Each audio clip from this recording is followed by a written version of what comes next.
So I'm bored up at 2 in the morning with nothing really to do, and a while back the Pokemon website updated with the official art for the Gen 9 Pokemon, so I'm just gonna go over the ones that I thought were interesting or worth talking about. So let's get into it. I'm gonna start off with Winkalone for two main reasons. One is because I wanted to show off that sometimes they have separate artworks for each form, which in this case makes sense because it's based off of gender, where they look like totally different. And then another reason was because the male's face for some reason just pisses me off to no end, so I figured I'd show that off. Next up is Watchroll for no reason other than just the fact that it kind of looks retarded. Like the way that its eyes look just makes it look like its parents were definitely related.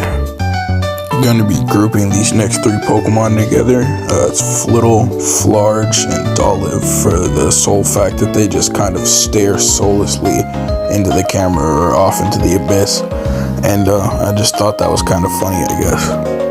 Bramblin is sort of in a similar vein to Watchroll, where it just looks kind of retarded for no reason. And I suppose I could also put Toad's Cool in this group because it also looks mighty retarded, but that's pretty intentional, so I don't know. Might as well just get the mentally ill looking Pokemon out of the way now.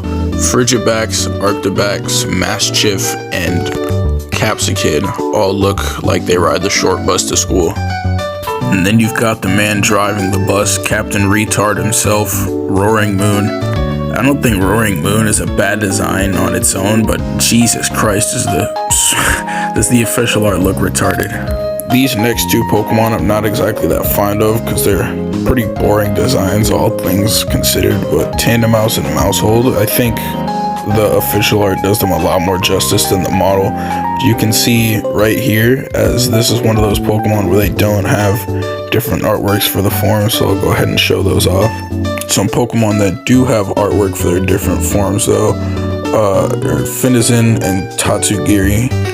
Technically Finizen isn't a form, but Palafin looks the exact same when it's not in its hero form, which actually does have its own separate art, but that kind of makes sense, so I'm not going to really show that. But I think it's funny that Finizen and Palafin have the exact same base official art, which makes sense.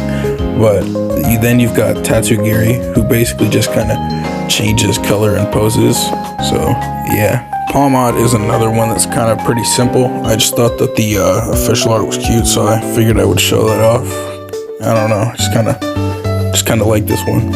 So apparently there's been like this drama going on Twitter where people are talking about how the official arts have been traced from models and stuff. And for the most part, I don't really care. These next two are pretty unoriginal and uninspired, so I thought I would show those off.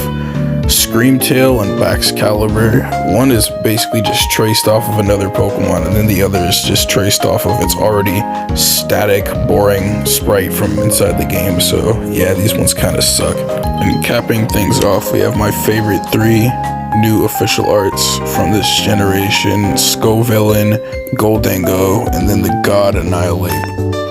I don't really have a reason for why I like these so much, I just do. It's probably because of the Pokemon themselves, but I don't know. Annihilate especially just looks sick, so yeah, that's all of the art that I wanted to talk about. Piss off and die.